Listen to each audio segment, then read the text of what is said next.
নমস্কাৰ ভাস্কৰজ্যোতি এষ্ট্ৰবাস্তু জ্ঞান চেনেললৈ সকলোকে পুনৰ এবাৰ স্বাগতম জনাইছোঁ। আজি মই আপোনালোকলৈ পুনৰ এটি নতুন ভিডিঅ' লৈ আহিছোঁ আৰু এইটো বাৰ্ষিক ফলৰ শেষৰটো ভিডিঅ'। পোনপ্ৰথমে মই সকলোকে ভোগালী বিহু ও মাঘ বিহুৰ আন্তৰিক শুভেচ্ছা আৰু শুভকামনা জনাইছোঁ। সকলোৰে বাবে মংগলময় হওক এই ভোগালী বিহু, তাৰে কামনা কৰিছোঁ। আৰু মই আজি পোনপ্ৰথমে আপোনালোকলৈ লৈ আহিছোঁ কালপুৰুষ ৰাশি চক্ৰৰ বা লগ্নৰ 11তম লগ্ন বা ৰাশি কুম্ভ লগ্ন বা কুম্ভ ৰাশি। কুম্ভ লগ্ন জাতক জাতিকাসকলৰ লগ্নৰ স্বামী শনি হয়। শনি লগ্নত বহি আছে, ষষ্ঠ মহাপুৰুষ ৰাজযোগ বুলি কয়। শনি যেতিয়া কুম্ভ লগ্নৰ জাতক জাতিকাসকলৰ লগ্নত বহি আছে, ষষ্ঠ মহাপুৰুষ ৰাজযোগ। এই ৰাজযোগ গোটেই বছৰটো চলি থাকিব, খুব সুন্দৰ যোগ। এই ৰাজযোগে উপাৰ্জনৰ ক্ষেত্ৰত, মান সন্মানৰ ক্ষেত্ৰত, কৰ্ম সংস্থাপনৰ ক্ষেত্ৰত বহুত সহায় সুবিধা পাব। নিবনুৱা হৈ থকা কুম্ভ লগ্নৰ জাতক জাতিকাসকলৰ কৰ্ম সংস্থাপনৰ যোগ আছে। মই গোটেই কথাখিনি কৈ যাম। পোনপ্ৰথমে আপোনালোকক মই কৈছোঁ ধৰ্মৰ কথা। ধৰ্ম আধ্যাত্মিক ক্ষেত্ৰখনৰ লগত জড়িত হোৱাৰ ইংগিত দিছে। ধৰ্ম কৰক, খুব সুন্দৰ সময় ধৰ্মৰ কাৰণে। কোনো ধৰণৰ বাধা বিঘিনি নাই, আগবাঢ়িব পাৰে ধৰ্মৰ ক্ষেত্ৰত। ধৰ্মৰ কৰাৰ মন আগবাঢ়িব, খালি এলাহ ভাৱটো আহিব নিদিব। এলাহোৱা ভাৱটোৱে যাতে আপোনাক লগ নিদিয়ে, তাৰ বাবে আপোনালোকে চেষ্টা কৰিব। নিশ্চয় শুভ ফল পাব ধৰ্ম কৰাসকলে। ভাগ্য, যেতিয়া যিকোনো লগ্নৰ স্বামী আহি লগ্নত বহেহি, তেন্তে ভাগ্যই হওক, ধৰ্মই হওক আৰু বাকী যিকোনো ক্ষেত্ৰতে আপোনাক লগ দিবই। কুম্ভ লগ্নৰ ভাগ্যও ভাল, লগ্নৰ স্বামী লগ্নত বহি আছে, গোটেই বছৰটো বহি থাকিব, খুব শুভ মংগলময় হ'ব। ভাগ্যখনো ভাল বুলিয়ে ক'লোঁ। শিক্ষা ক্ষেত্ৰতো ভাল। লগ্নৰ স্বামী লগ্নত থাকিলে মই কৈছোঁৱেই, যিকোনো ক্ষেত্ৰতে বহুতখিনি সহায় সহযোগিতা আগবঢ়ায়। সেইকাৰণে লগ্নই শিক্ষা ক্ষেত্ৰতো আগবঢ়াই নিব। উচ্চ শিক্ষাৰ যোগ আছে। উচ্চ শিক্ষাৰ কাৰণে আগবাঢ়িব পাৰে, কেৱল পৰিশ্ৰম কৰিব লাগিব। কাৰণ কুম্ভ লগ্নৰ জাতক জাতিকাসকলৰ এইটো এটা খুব পৰিশ্ৰমৰ সময়। পৰিশ্ৰম কৰক, ফল দেৰিকৈ হ'লেও পাব, শুভ মংগলময়। শিক্ষা ক্ষেত্ৰতো কৰ্মস্থান ভাল, চাকৰি কৰাসকলৰ বহুত ভাল, ব্যৱসায় কৰাসকলৰো ভাল। ধন টকা পইচা কোনোবা নহয় কোনোবা ফালৰ পৰা আপোনাৰ আহি থাকিব। কাৰণ শনি বৰ্তমান বহুত ভাল অৱস্থাত গতি কৰি আছে। শনি মাৰ্গী গতি লাভ কৰি আছে, ডিগ্ৰীও ভাল শনিৰ, যিটো নেকি আমি শুভ ফল বুলি ধৰোঁ জ্যোতিষ শাস্ত্ৰত। সেইকাৰণে শনিয়ে আপোনালোকক লগ দিছে, আপোনালোকে ধন উপাৰ্জন ক্ষেত্ৰতো আগবাঢ়ক। সতৰ্কতাত মই ক'ম কি আপোনালোকে সতৰ্কতা ল'ব লাগিব। ধন উপাৰ্জনৰ ক্ষেত্ৰতো শুভ ফল পাব, কৰ্ম কৰক, কিন্তু এলেহুৱা ভাৱটো যিকোনো ক্ষেত্ৰত আহিব নিদিব। ধৰ্ম ক্ষেত্ৰতে হওক, শিক্ষাৰ ক্ষেত্ৰতে হওক বা উপাৰ্জনৰ ক্ষেত্ৰতে হওক। কৰ্ম ক'লোঁ, বেপাৰ ক্ষেত্ৰতো আপোনালোকক ক'লোৱে, যেতিয়া ধন উপাৰ্জন হৈছে তেতিয়াহ'লে চাকৰিয়ে হওক বা বেপাৰে হওক আপোনালোকক লগ দি আছে। আপোনালোকে কৰ্মত আগবাঢ়ি যাওক। বেপাৰ বাণিজ্যৰ ক্ষেত্ৰতো শুভ, কিন্তু এলেহুৱা ভাৱ ইয়াতো আহিব নিদিব, শুভ মংগলময় হ'ব। বেপাৰৰ পিছত এতিয়া আপোনালোকক মই ক'ম ধন স্থান শুভ। ধন স্থানৰ ক্ষেত্ৰতো কোনো বাধা বিঘিনি নাই। আপোনালোকে ধন আহিব, কিন্তু সতৰ্কতাত মই ক'ম ধন কোন দিশত আপোনালোকৰ কেনে হেৰি হ'ব, মানে সতৰ্কতা অৱলম্বন কৰিব লাগিব। ধন স্থানো হ'ব, কোনো ধৰণৰ কষ্টৰ হেৰি নাই। ধন উপাৰ্জনৰ ক্ষেত্ৰত আপোনালোকৰ কিন্তু ধন আহি থাকিব। বেপাৰৰ ক্ষেত্ৰতে হওক, চাকৰি কৰাৰ ক্ষেত্ৰতে হওক আৰু নিবনুৱাসকলে কৰ্ম সংস্থাপনৰ ক্ষেত্ৰতে হওক, ধন আহিব। প্ৰেম হ'ব। প্ৰেমৰ ক্ষেত্ৰত কোনো পাপ গ্ৰহৰ দৃষ্টি নাই। প্ৰেমৰ ক্ষেত্ৰতো আগবাঢ়িব পাৰে, নতুন প্ৰেম হ'ব পাৰে। প্ৰেমৰ ক্ষেত্ৰত আগবাঢ়ক। পাপ গ্ৰহৰ দৃষ্টি নাথাকিলে কোনো বাধা বিঘিনি নহয়। কেৱল এটাই কথা, যিটো এলেহুৱা ভাৱ বা উদাসীন ভাৱ, এইটো আহিবলৈ নিদিব। বাকী কোনো ক্ষেত্ৰত অসুবিধা নহয়, প্ৰেম হ'ব। বিবাহৰ যুগ, আপোনালোকৰ বিবাহৰ যুগটো চলি আছে। বিবাহৰ যুগ বৰ্তমান এপ্ৰিল মাহলৈকে সুন্দৰ যুগ চলি আছে বিবাহৰ। বৃহস্পতিৰ দৃষ্টি বিবাহৰ স্থানত আছে, সেইকাৰণে বিবাহৰ যুগো চলি আছে। বিবাহৰ ক্ষেত্ৰত আগবাঢ়িব পাৰে, কোনো ধৰণৰ আপোনালোকৰ বাধা বিঘিনি নাপায়। কেৱল মে'ৰ পৰা বিবাহৰ যুগ চলি থাকিব, কিন্তু ৰাজযুগটো কমি যাব, বৃহস্পতিৰ দৃষ্টি আঁতৰি যাব মে'ৰ পৰা। সেই গতিকে এপ্ৰিলৰ ভিতৰত যদি কোনোবাই বিবাহৰ দিন বাৰ ঠিক কৰিছে, তেন্তে বিবাহৰ ক্ষেত্ৰত দিন বাৰ ল'ব পাৰে, আগবাঢ়ক। মে'ৰ পৰা বিবাহৰ যুগ চলি থাকিব, কিন্তু ৰাজযুগটো অলপ কমি যাব। সন্তানৰ ক্ষেত্ৰত সন্তান লাভ আছে। সন্তানৰ ঘৰত ৰাজযোগ নাই, কিন্তু বেয়া যুগো নাই। লগ্নৰ স্বামী যেতিয়া লগ্নতে বহি আছে, তেতিয়াহ'লে সন্তান প্ৰাপ্তিৰ যুগ আছে। সন্তানৰ ক্ষেত্ৰত আগবাঢ়িব পাৰে, কোনো ধৰণৰ বাধা বিঘিনি মই দেখা নাই। কাৰণ ৰাজযোগ যেতিয়া লগ্নত বহি নিজৰ স্বামীয়ে বহি আছে, ৰাজযোগটো হৈ আছে। ৰাজযোগ মানে ধন, ভাগ্য, ধৰ্ম, শিক্ষা, সন্তান, কৰ্ম সকলোখিনিয়ে হয়। সন্তানৰ ক্ষেত্ৰতো আপোনালোকৰ শুভ মংগলময় হ'ব, আপোনালোকে আগবাঢ়িব পাৰে। কোনো ধৰণৰ বাধা বিঘিনি মই দেখা নাই কুম্ভ লগ্নৰ জাতক জাতিকাসকলৰ। আৰু মই এটা কথা আপোনালোকক ক'ব বিচাৰিছোঁ, মই যিখিনি ক'লোঁ এইখিনি শুভ মংগলময় শুভ ফল দি আছে।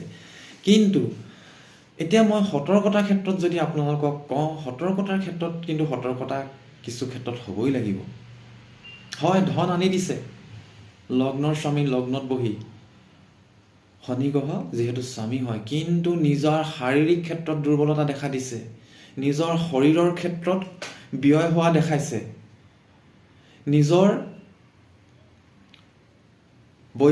বিবাহিত যিসকল কুম্ভ লগ্নৰ জাতক জাতিকা আছে, যদি জাতক হয় তেন্তেহ'লে পত্নীৰ স্বাস্থ্যৰ ওপৰত কিন্তু দৃষ্টি ৰাখিব।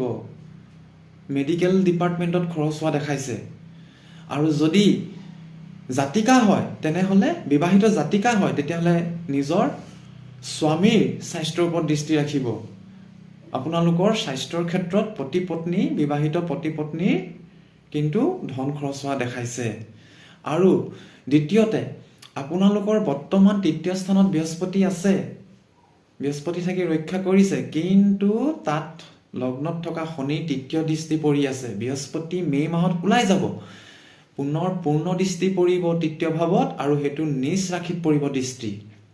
কুম্ভ লগ্ন বা ৰাশিৰ জাতক জাতিকাসকলৰ ভাতৃ ভগ্নী তথা ওচৰ চুবুৰীয়াৰ লগত সম্বন্ধ সম্পৰ্কটো ভাল কৰি ৰাখিবলৈ চেষ্টা কৰিব।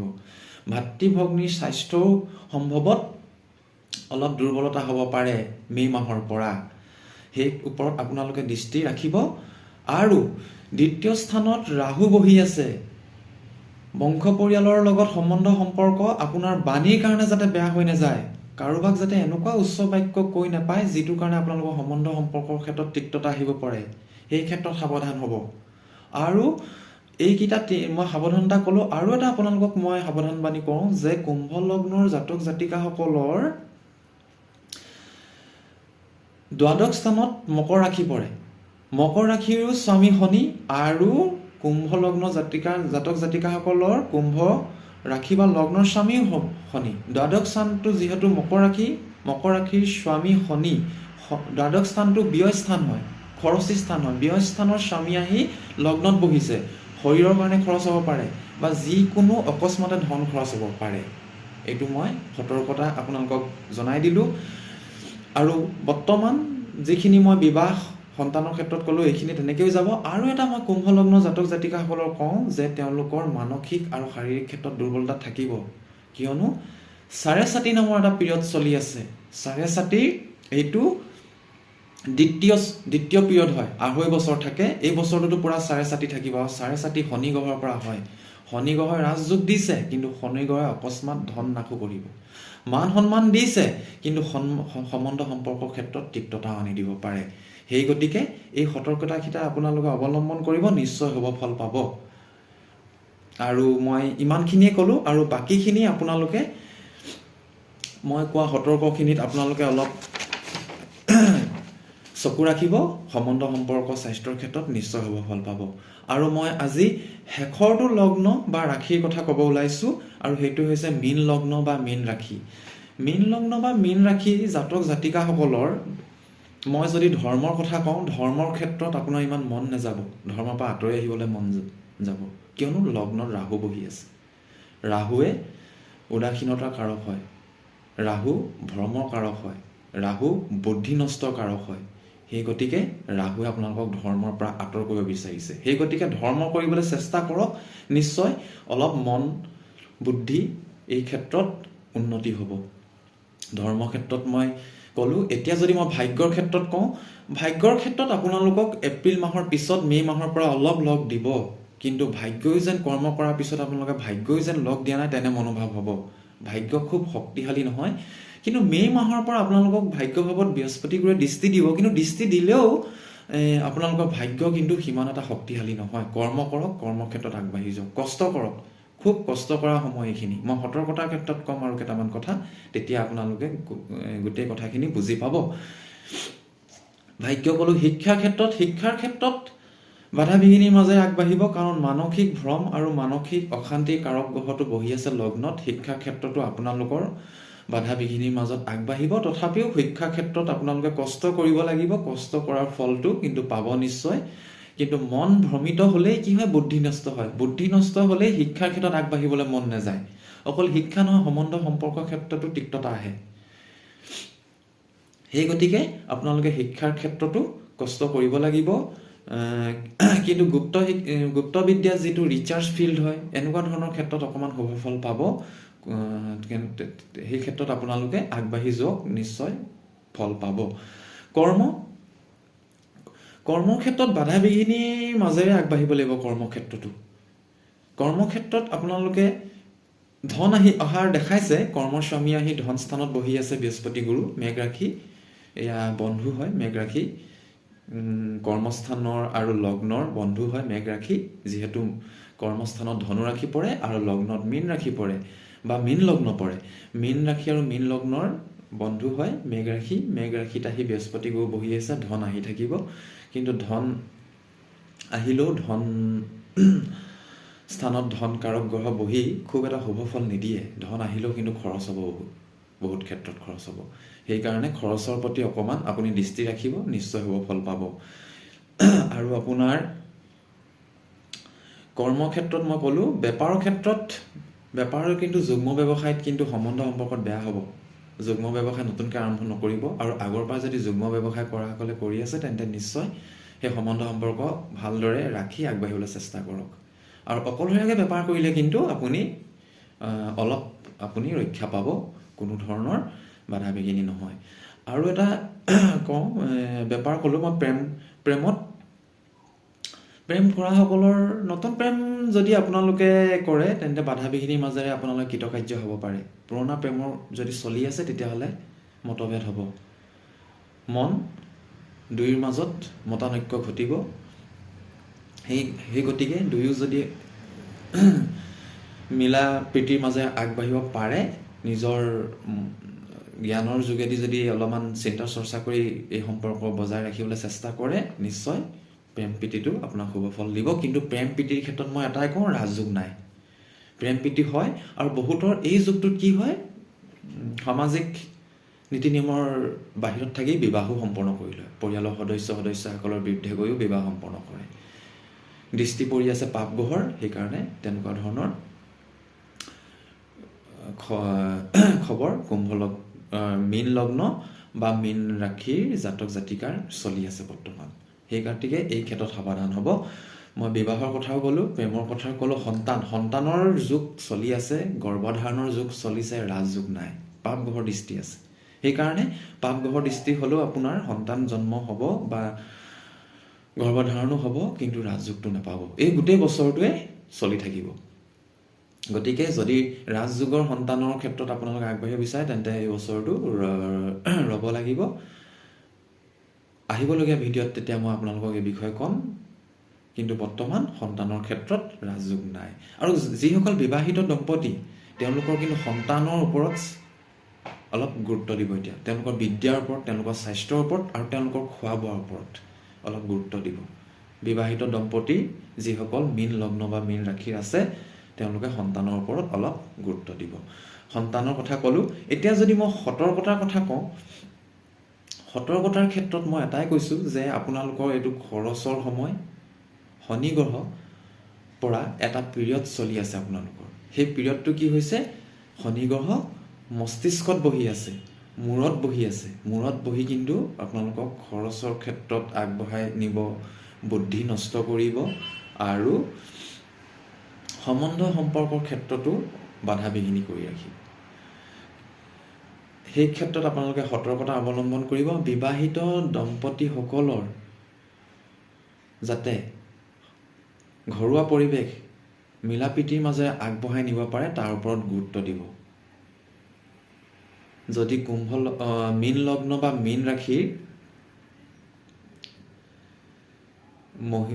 বিবাহিত পুৰুষ হয় তেনেহ'লে পত্নীৰ লগত ভালদৰে মিলা প্ৰীতিৰ মাজেৰে আগবাঢ়ি যাব চেষ্টা কৰিব। আৰু যদি মীন লগ্ন বা মীন ৰাশিৰ মহিলা হয়, বিবাহিত মহিলা হয়, তেন্তে স্বামীৰ লগত মিলা প্ৰীতিৰ মাজেৰে সাংসাৰিক জীৱনত আগবাঢ়ি যাবলৈ চাব। আৰু দুয়োৰ স্বাস্থ্যৰ ওপৰত অলপ সতৰ্ক হ'ব। আৰু এতিয়া মই কৈছোঁ যে শনি গ্ৰহৰ এটা প্ৰভাৱ পৰি আছে। শনি গ্ৰহৰ প্ৰভাৱটো এইটো থাকিব, কেইবা বছৰলৈও থাকিব। শনি গ্ৰহই আপোনাৰ খৰচ, হস্পিটেল ডিপাৰ্টমেণ্ট এনেকুৱা ধৰণৰ অকণমান দেখাইছে, ব্যয় হোৱা দেখাইছে। আৰু যিহেতু লগ্নত ৰাহু বহি আছে, মন ভ্ৰমিত হ'ব, নোহোৱা ক্ষেত্ৰত, কৰিব নলগীয়া ক্ষেত্ৰত খৰচ হ'ব। সেই গতিকে এইবোৰৰ ওপৰত অলপ সতৰ্কতা অৱলম্বন কৰক। আৰু বাকীখিনি আপোনালোকৰ ইমান ভাল নহয়, খুব ভাল, ইমান আপোনালোকৰ বেয়া হয় বুলি মই ক'ব যোৱা নাই, কিন্তু তথাপিও বছৰটো সতৰ্কতাৰে পাৰ কৰক। আৰু চাকৰি কৰা মীন লগ্ন বা ৰাশিৰ জাতক জাতিকাসকলৰ কিন্তু বছৰটো ইমান এটা বেয়া নহয়। ব্যৱসায়ৰ ক্ষেত্ৰতহে মই অকণমান সতৰ্কতা অৱলম্বন কৰিব কৈছোঁ। ব্যৱসায় কৰাসকলতকৈ চাকৰি কৰাসকলৰ সময়টো অলপমান শুভ। আৰু সেই গতিকে আপোনালোকে অলপ সতৰ্কতা অৱলম্বন কৰি যাব লাগিব। কাৰণ 4.5 নামৰ এটা যি পিৰিয়ড, এই পিৰিয়ডটো চলি আছে। এই পিৰিয়ডটোত বাধা বিঘিনি আৰু বহুতো ক্ষেত্ৰত আপোনালোকৰ কষ্ট হয়, কিন্তু পৰাক্ৰমে আগবাঢ়িবলৈ চেষ্টা কৰক, নিশ্চয় শুভ ফল পাব। কোনো ভয় কৰিবলগীয়া কথা নাই। কৰ্মই ধৰ্ম বুলি ভাবি ভগৱানক বিশ্বাস কৰি আগুৱাই যাওক। আৰু মই আজিলৈকে ইমানখিনিলৈকে 12টা লগ্ন বা 12টা ৰাশিৰ ভিতৰত কথা ক'লোঁ। ইয়াৰে মই কৰ্কট লগ্ন বা কৰ্কট ৰাশি, বৃশ্চিক লগ্ন বা বৃশ্চিক ৰাশি, মকৰ লগ্ন বা মকৰ ৰাশি, কুম্ভ লগ্ন বা কুম্ভ ৰাশি, মীন লগ্ন বা মীন ৰাশি, এই ৰাশি আৰু বা লগ্নক মই সতৰ্ক হ'ব ক'লোঁ। ধন টকা পইচা আনি দিব, কিন্তু মানসিক শাৰীৰিক পীড়া দেখা পোৱা গৈছে। আৰু আপোনালোকৰ সকলো ক্ষেত্ৰতে যে বেয়া হ'ব সেইটো নহয়, কিন্তু সতৰ্কতাৰে আগবাঢ়ক, বছৰটো শুভ ফল দিব। কাৰণ এটা বিশেষ পাপগ্ৰহৰ প্ৰভাৱ পৰি আছে এই লগ্ন বা ৰাশিৰ জাতক জাতিকাসকলৰ। কিন্তু এটাই কথা, এই লগ্ন আৰু ৰাশিৰ জাতক জাতিকাসকলৰ লগ্নটো আৰু ৰাশিটো একেই হ'ব লাগিব। তেওঁলোককহে এনেকুৱা ধৰণৰ বাধা বিঘিনি অলপ দেখুৱায়। লগ্ন এটা আৰু ৰাশি বোলে অন্য, তেতিয়াহ'লে আপোনালোকে অকণমান শুভ ফল পাব। কোনো চিন্তাৰ বিষয় নহয়। আগবাঢ়ি যাওক, কৰ্ম কৰক, ধৰ্ম কৰক, কষ্ট কৰক, সকলো শুভ ফল আৰু শুভ মংগলময় হ'ব। এইখিনিকে কৈ আজি মই বাৰ্ষিক ফলৰ এই লগ্ন আৰু ৰাশিৰ ফল কৈ শেষ কৰিলোঁ। ইমানতে সমাপ্তি হৈছে।